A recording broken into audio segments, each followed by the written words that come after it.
How to send bulk messages through WhatsApp. Guys, in order to do this, you will have to install WhatsApp web first to your PC. I assume that you have done that. After that, go on Google and type WA Rocket. Guys, this is a WhatsApp bulk message sender extension.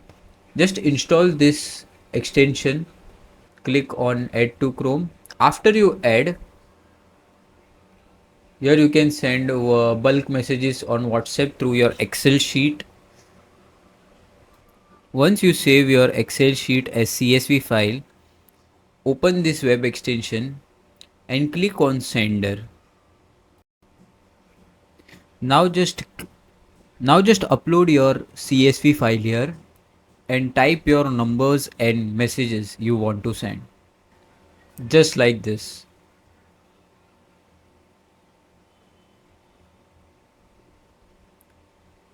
Choose the file